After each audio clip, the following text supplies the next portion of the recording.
Olá, sejam bem-vindos ao Atualidades do Direito.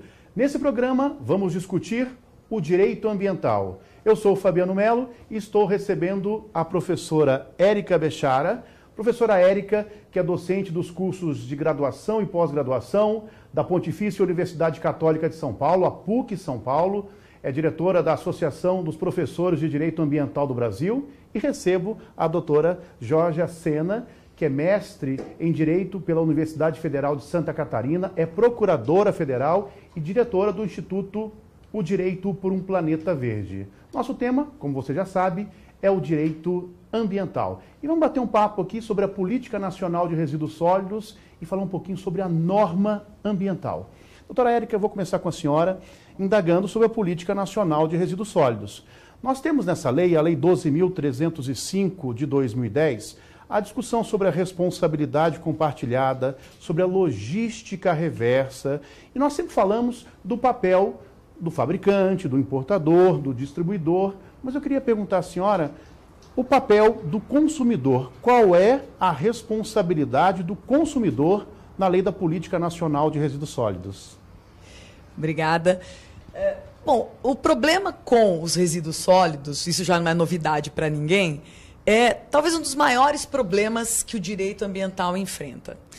Dados da ABRELP, divulgados recentemente, deram conta de que em 2012 nós geramos, só de resíduos sólidos urbanos, 63 milhões de toneladas no ano. O que dá, em média, por habitante, 384 quilos por ano. É como se a gente gerasse 1 quilo de resíduo sólido por dia.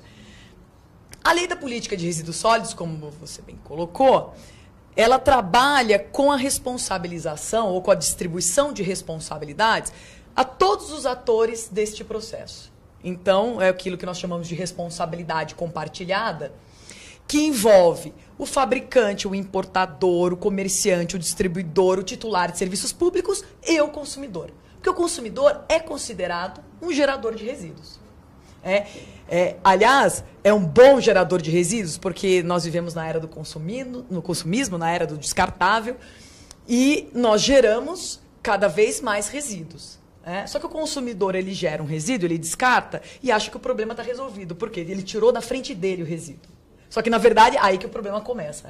Quem vai coletar o resíduo, para onde vai levar o resíduo, como acondicionar o resíduo, como destinar corretamente, como reutilizar, reciclar, etc. Então, a política de resíduos sólidos chama o consumidor para essa cadeia e diz a ele que ele também tem um papel a cumprir. No que diz respeito à logística reversa, que é o procedimento pelo qual o fabricante, todos os que estão envolvidos na cadeia produtiva, devem recolher o produto, o resíduo, depois de descartado, e dar uma destinação final adequada, nesse sistema, o consumidor tem um papel fundamental. Sem o trabalho do consumidor, a logística reversa não funciona. Porque é ele que vai fazer aquele resíduo, que ele não usa mais, que ele vai descartar, chegar até o fabricante para que ele possa dar uma destinação final. Então, a Lei 12.305 diz com todas as letras que o consumidor tem o dever de devolver, de segregar e de devolver os resíduos que sejam objeto da logística reversa. E não só isso. Nós temos também uma punição para o consumidor que não destina adequadamente, na forma determinada pela norma, o resíduo objeto de logística reversa. Que é, lógico, uma punição. Talvez não significativa, porque num primeiro momento ele recebe uma advertência, num segundo momento é uma sanção pecuniária que vai de R$50 a R$500, conforme determina o decreto 6514 de 2008, mas, enfim, é uma maneira de buscar responsabilizá-lo. Mas eu tenho para mim que, mais do que essa responsabilização administrativa do consumidor, é relevante que ele tenha incentivos para cumprir essa obrigação. Porque a obrigação está lá estabelecida na lei, mas como que o consumidor vai fazê-lo? Então, ele tem que ter, em primeiro lugar, o incentivo que eu chamo de incentivo moral. O consumidor precisa ser educado, né, naquilo que a gente fala de educação ambiental, ele precisa ser educado e conscientizado para a importância da logística reversa, para a importância do papel que ele tem a cumprir neste processo. Depois ele tem que ser informado. O fabricante, o comerciante que vão receber o resíduo, eles precisam dizer para o consumidor como que ele vai participar da logística reversa. Para onde que ele vai levar os resíduos? Que resíduos que ele tem que levar? Como que ele tem que acondicionar os resíduos? Então, isso também é uma forma importante do consumidor saber o que fazer. Além disso, também ele tem incentivos logísticos. O consumidor precisa levar o resíduo, para um posto de entrega voluntária. Mas onde estão esses postos? Eles têm que estar próximos do consumidor. Eu costumo brincar. Não dá para você pedir para o consumidor devolver pilhas e baterias e estabelecer um posto de entrega voluntária que fica a 30 quilômetros da casa dele. Ele nunca vai fazer isso. Ele precisa ter uma facilitação. Então, ele tem que ter oportunidades, lugares para deixar o resíduo, e isso é essencial para que ele possa cumprir o seu papel. E também, por fim, mais um outro tipo de incentivo, que também é previsto na lei da política de resíduos sólidos, é o incentivo econômico, que pode ser que funcione de forma mais efetiva junto ao consumidor, embora para nós sempre fosse desejável que o consumidor agisse em prol da logística reversa ou da coleta seletiva pela sua vontade de fazer um ambiente melhor, de colaborar para um ambiente melhor. Mas como nem todo consumidor age dessa forma espontânea, o incentivo econômico pode dar uma forcinha, digamos assim.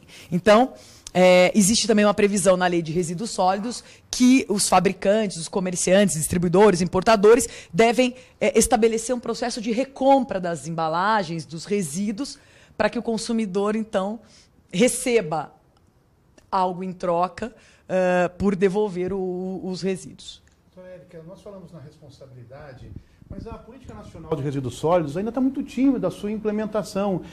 Se eu chegar hoje à população e perguntar, indagar o que é logística reversa, muitos não compreendem o que é esse instrumento da Política Nacional, nem a palavra, a terminologia. A Política Nacional, lá no seu artigo 28, diz que a responsabilidade do consumidor cessa com a entrega na logística reversa ou acondicionando corretamente. Mas será que os meios de comunicação, o setor produtivo, têm feito um papel de conscientização da importância de fazer entrega, de fazer o correto acondicionamento pelos consumidores? Porque eu tenho visto isso muito pouco nos meios de comunicação. E aí eu queria a opinião da senhora com relação a esse processo. Eu ainda acho que a participação, o apoio dos meios de comunicação ainda é tímida. Você falou muito bem, tem consumidor que não tem a menor ideia do que seja logística reversa e também, se sabe o que é a coleta seletiva, o que é a logística reversa, não entende bem qual é a importância disso. Por que ele tem que fazer um grande sacrifício de coletar seletivamente na sua casa, segregar os resíduos na sua casa, muitas vezes lavar a embalagem, nem sempre tem que se lavar a embalagem, mas enfim, lavar a embalagem ou passar uma água na embalagem, deixar lá um tempo para um dia levar para um posto de entrega voluntária. Para que isso? Para que isso serve? Então, para isso, as campanhas de conscientização são essenciais, porque elas é que vão, de alguma maneira, ensinar o consumidor, de uma forma geral, a mudar o seu comportamento. E ele só vai mudar o comportamento, internalizar esse comportamento, se ele for tocado, sensibilizado. E aí a sensibilização vem de educação ambiental, que você pode fazer desde nas escolas, né, educação formal, educação ambiental formal, ou também de maneira não formal, por meio de entidades sem fins lucrativos, Instituto de Defesa do Consumidor, campanhas feitas pelos próprios fabricantes, importadores e comerciantes, para que o consumidor realmente preste atenção, né, e tenha vontade de fazer algo diferente. Porque quando eu falei que existe a punição, essa punição vai ser tão difícil de ser aplicada. Como é que alguém vai saber que você, Fabiano, não acondicionou adequadamente e não destinou o seu resíduo para a logística reversa? Você vai jogar o resíduo lá no lixo? Alguém vai abrir seu lixo para verificar se ali tem uma pilha, se ali tem um eletroeletrônico que você deveria ter destinado? Então, a punição, embora ela tenha a previsão legal, acho que vai ser muito difícil de ela existir pela falta de materialidade. Acho complicado. Então, nós temos que realmente usar os outros mecanismos. E esse da educação ambiental, de conscientização, e o papel dos meios de comunicação, eles não estão dentro da responsabilidade compartilhada. A lei não disse que os meios de comunicação têm que participar, mas eles têm uma responsabilidade social, digamos assim, que faz com que eles sejam aliados também. Não precisa ter responsabilidade legal para poder agir nesse sentido. Basta ter uma consciência e uma vontade de colaborar pelo equilíbrio do planeta. Ok, muito obrigado, doutora Érica. Doutora Georgia, vamos bater um papo agora sobre o direito ambiental na teoria jurídica. Quando nós falamos da teoria jurídica, nós aprendemos uma série de pressupostos, institutos, e quando nós falamos do direito ambiental, ele muda um pouquinho a configuração de sujeito, entre outros aspectos. Então, eu queria ouvir da senhora, com relação ao direito ambiental, o que ele traz para o direito, para a teoria jurídica, a interpretação, a hermenêutica, o que o direito ambiental traz de diferente, o que ele pode contribuir e os desafios, por consequência. Muito interessante a pergunta, Fabiano.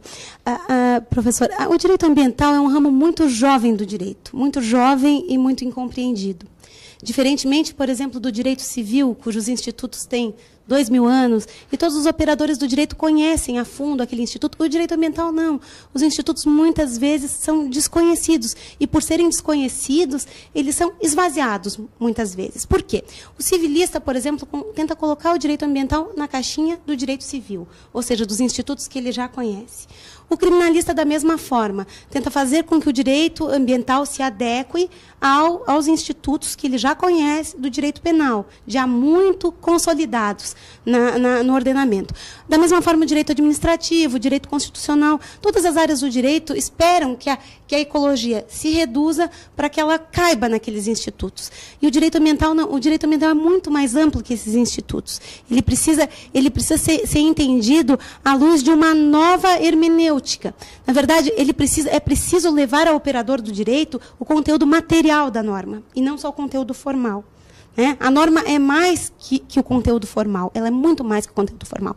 Ela tem uma complexidade muito ampla, muito maior do que se pode imaginar à primeira vista. É preciso dar cor, eu digo sempre isso, é preciso dar cor ao que não se vê. O que a gente vê quando vê uma norma ambiental é uma noção muito pálida do que ela significa. Por exemplo, esse é um exemplo que eu gosto de usar porque ele é bastante ilustrativo. A guarda de animais silvestres. E no Brasil existe o hábito de ter em casa um papagaio. E para os operadores do direito, o crime ou a infração ambiental da guarda de um papagaio é visto até como motivo de chacota. O que é um papagaio? Não é nada, não. Mas se a gente for analisar a guarda doméstica de um papagaio à luz da complexidade, nós vamos verificar que há muitos desdobramentos. Em primeiro lugar, um papagaio ilegal é um papagaio oriundo do tráfico. O tráfico de animais ou da captura na mata. Só que raramente alguém que tem um papagaio em casa foi até a mata capturar o papagaio. Normalmente ela comprou. E se ela comprou ilegalmente, ela comprou de um traficante. O tráfico de animais é uma atitude extremamente cruel. Para cada 10 animais traficados, 9 animais morrem no meio do caminho. Muitos daqueles que sobrevivem ficam com sequelas, se automutilam, porque ficam extremamente estressados, são transportados em condições realmente cruéis. Bom, o tráfico de animais também é uma das atividades ilícitas mais lucrativas do mundo. Um outro aspecto importante, um único papagaio, um papagaio vive cerca de 35 anos. Considerando apenas a primeira e a segunda geração de papagaios, a retirada de um único papagaio representa a perda de 4.000 exemplares da natureza. E esses papagaios têm uma influência fundamental na biodiversidade, na preservação da floresta. Por quê? Um pássaro se alimenta de frutos, ou seja, se alimenta de sementes. E ele excreta as sementes também. Essas sementes vão permitir a continuidade da floresta. Não é verdade? E a gente pode ver uma série de consequências que, à primeira vista, quando lê, retirar da natureza um animal. A gente não tem noção. Às vezes a gente pensa, não, só é grave se eu retirar um animal ameaçado de extinção. Mas não, eu posso retirar, por exemplo, um único animal com uma carga genética muito importante. E eu posso empobrecer toda a espécie, porque eu retirei um animal-chave na espécie. Pode ter uma carga genética melhor. E tudo isso, quando a gente vê o dispositivo legal, a gente não imagina. Então, se a gente pode tirar essa série de ilações da guarda de um papagaio, imagine se a gente for considerar o impacto da construção de uma usina hidrelétrica. não é? A gente está vendo a mais simples das infrações, a infração que é considerada um nada jurídico pelo operador do direito. Se a gente for examinar outras infrações ambientais, as implicações tendem ao infinito. São implicações muito graves. E a gente precisa levar ao processo. Para que a gente possa entender o direito ambiental, a gente precisa levar ao processo essas consequências, ou seja, o conteúdo material da norma, as interações ecológicas que subjazem a norma. Doutora Jorge, você tem alguma experiência para relacionar? Claro que no seu exemplo eu posso colocar o dano ambiental, porque a gente sempre imagina a questão do dano numa leitura civilista. E o dano ambiental, ele pode ser o dano ambiental com efeitos aí deletérios de futuro, nem sempre quantificáveis. E quando, no seu exemplo, se nós indagarmos a um jurista, dificilmente ele vai conseguir compreender, quer dizer, o alcance quando ele está julgando, quando ele está aplicando, as consequências pelos atos que são cometidos. Como é que a gente pode trazer essa leitura para o direito? Eu penso que a gente tem que mudar a forma de abordagem. Nós, normalmente, como operadores do direito, temos uma perspectiva de fazer um raciocínio dedutivo. A gente faz a subsunção do fato à norma, não é isso? A gente está acostumado, a gente aprendeu isso na escola de direito, mas a gente precisa fazer um raciocínio diferente, um raciocínio indutivo. Nós precisamos abrir as possibilidades, ou seja, nós precisamos demonstrar a importância daquele dispositivo. E para nós demonstrarmos essa importância, nós não podemos nos valer exclusivamente de argumentos jurídicos, porque os argumentos jurídicos eles não demonstram essa complexidade.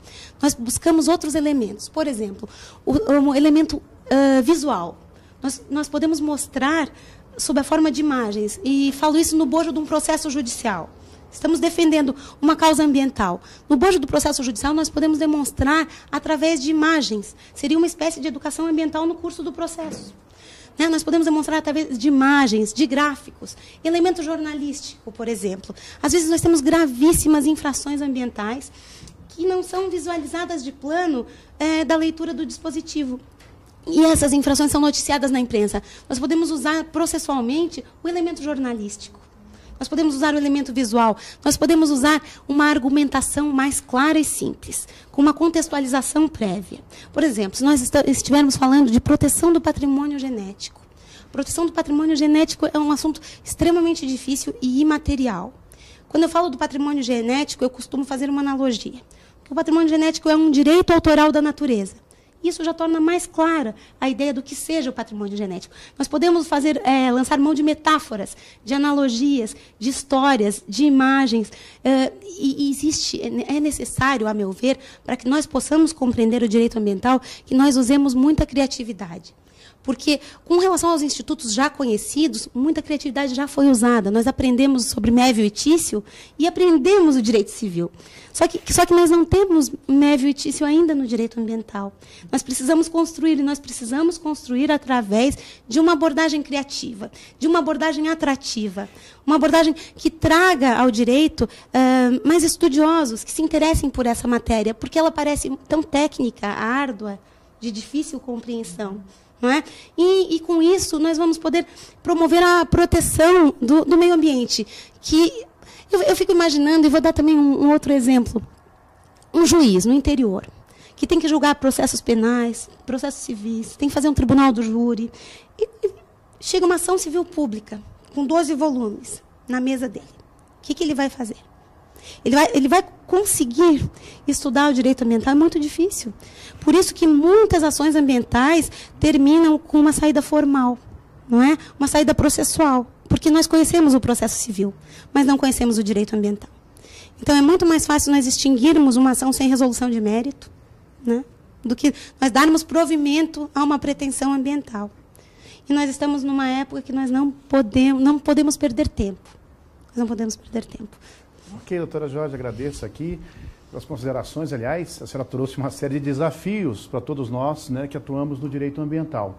Estamos aqui no Atualidades do Direito, debatendo o direito ambiental. Convido você para o nosso próximo bloco, aprofundando essas discussões. Te aguardo.